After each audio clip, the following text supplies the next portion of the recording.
then the next halving could lead to prices somewhere, and I make a very wide range. Some people don't like it, but somewhere between 100,000 and 1 million. So that's on average would be like, indeed, those 300,000 times 3 or divided by 3 as a range. But 1, 2, 300,000, absolutely. So I have no doubt whatsoever that we go to that 100,000, 1 million range. And no matter how you look at it, the current price is a steal if that's what you believe. So yeah, I'm very optimistic, and but again, a model is a model. But you can come to those numbers at the way you did, and just looking fundamentally. If adoption goes on, if more countries come in, if new buyers come in, don't forget that all the buyers above 60,000 already sold. They're gone. So yeah, we're looking at 80% from the top, but there is nobody who bought at the top left anymore. So it's a crazy number to look at. Essentially, it's more all the and there's a lot of coins going being sold last couple of months, and that's all at the 20 or sub 20,000 level. So all the new buyers, all the ones that have the coins right now, are looking at 20,000, maybe a little bit less price, and they're hoping, of course, for 100,000 or more, and they have the time. They'll wait a couple of years, no problem. The legendary analyst PlanB, who created the infamous stock-to-flow Bitcoin model, which grew to fame after successfully predicting the Bitcoin price throughout 2021, is back and is 100% sure that Bitcoin will climb to at least $100,000 and up to $1 million in the next bull run. For those who didn't know, PlanB is a former institutional investor with over 25 years of experience in financial markets. He created the Bitcoin stock-to-flow model in March of 2019, which gained a huge cult-like following in the 2021 bull run as it successfully predicted prices month after month. Although one of his models, the floor model, did end up breaking as the price dropped below its threshold, PlanB is back from a hiatus to answer some questions such as, is stock-to-flow dead, and did PlanB change his opinion on Bitcoin? Make sure to stick around to the end of the video where PlanB walks through why he is still as bullish as ever on the Bitcoin price and how he gets to his $100,000 to $1 million price prediction. Also, only a small percentage of my viewers are actually subscribed. If you enjoy finance content, consider subscribing or liking the video. It's free and you can always change your mind. Yeah, we probably have another bull market, but the big question, of course, is when. On the other hand, the bear markets are part of the game. In the bull markets, we're all partying, dreaming about the moon, buying Lambos, and the bear markets are good for building and talking about the fundamental stuff. And there's a lot of fundamental things going on. So, well, I guess we can't do without the bear markets and have to embrace them. So let's embrace it, and for sure the next bull run will come, unless Bitcoin is dead. But that's just not a scenario I think is realistic. Assuming that Bitcoin is not dead after 12 years, and the fundamental innovation that it really is, given that we might assume the bull market will resume in some time. Could be today, could be tomorrow, or some months away. But yeah, that's very hopeful. During the last bull run, you obviously gained renown for being incredibly accurate with price predictions as to what was going to happen at any given month. And probably that was a bit of a pressure for you, I would imagine, because nobody can be right all the time. And eventually, obviously, some of those predictions were going to be wrong. What are you looking at now that stock-to-flow, I don't even know if we can say it failed. Maybe talk about where stock-to-flow is now, what you're doing with modeling, and sort of what it was like to be viewed as this person who had, almost a crystal ball, which inevitably meant there would be times when you would be wrong in the future. Yeah, there was pressure. It was no matter how much you said, like, hey, it's a bit of luck as well.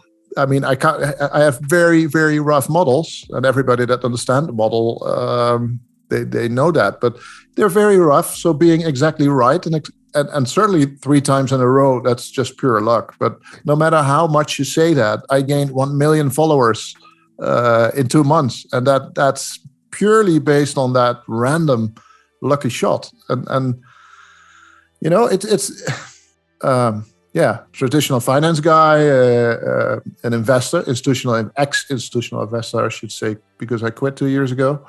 But we were always working in the dark, never in the spotlights, and certainly not with 2 million people and more looking over your shoulders. So my natural habit was to publish the stuff. I was excited about it. I had 100 followers in March 20, or maybe 1,000 in March 2019, and published that stuff, and then it exploded. And yeah, so it has been a steep learning curve, has been fun. And lately, yeah, there is pressure, and I understand that. I understand that if you're at a loss, and bought maybe because everybody was bullish and my models were bullish as well, then you're maybe angry, or you're anxious to for the next bull market and to be in a profit again. But yeah, it's so that's one. But maybe very specifically, the model that was right 3 times in a row wasn't even the stock to flow model, right? I think that's the biggest misunderstanding that's still present today. That was a failed floor model. So I was, as a model guy, I make multiple models, and everybody that follows me knows that. I mean, I must have like 20 models that I frequently tweet about and have charts about. But the floor model was sort of, like the name says, it was sort of predicting where the floor, what the absolute floor would be. But of course, Bitcoin crashed right through that, and so the floor model failed. But the stock to flow model, in my opinion, did not fail yet. And yes, I have said, okay, when it's not hitting 100K, and of course I was expecting 100K based on the model, and it's not hitting that, then the model is failed, etc., etc. But you might say I changed my mind, or I got more nuanced about it. But just everybody has to make up their mind. If you think it's failed, then be my guest, and it's failed for you. But for me, yes, the current price of Bitcoin is like 3 or 4 times below the model price. But look at the peak in 2013. At that time, it was 10x. Bitcoin was 10x above the model price. Did it fail back then? No, it didn't. It just crashed down back to the model price. And similarly, I really and sincerely think, in fact, I'm betting on it with my money, that the Bitcoin price will revert to the stock to flow model price. And maybe I should add that, I had 3 versions of the model that didn't make it very easy to understand. So the original model was 55,000K. With hindsight, that seems to be the best model. Later, I updated that model with yearly data and euro data, and it got that's how he got to the 100K number. And then I got this very fundamental model, the stock to flow X model, that derived its values from other assets as well, gold, silver, etc. And that was the 288K model. And as much as we like to believe the 288 and 100K, I think with hindsight, we should say that the original model, the 55K, or let's say 60 or 70K model, that will probably turn out to be the better model. But it's all very rough. I think that's the most important thing. Not at all. Even the inflation hedge thing, for me, Bitcoin is not per se a inflation hedge. It's far more. I like these old clips from the internet. What is the internet? What people in 2000 explained what the internet is, and nobody can really, even Bill Gates cannot really describe what it is right, and what it does for the world right now. I think Bitcoin has a similar function, and we can't really describe very well what Bitcoin is. And Satoshi said something like that as well in the beginning. But no, nothing has changed. I'm still in awe with the simplicity of Bitcoin, of combining the encryption and the proof of work and the peer-to-peer. Those 3 fundamental technologies into one thing, where we don't need anybody to make an account. It's just a random number. The account, the private key, and the derived address is just a random number. Everybody can make them. Nobody needed for that. Transactions, same thing. You can just make and send your own transactions. No need for a bank. And the network, peer-to-peer, that's how the music downloads and BitTorrent is.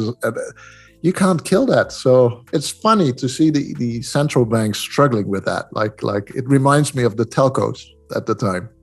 They can, and right now the banks are saying, hey, you can't do Bitcoin transactions to fiat, or we cap it at $1,000 or whatever. And they're all fighting their existential threat. But in the end, probably they'll embrace it like the telcos embraced it, and it's very optimistic actually.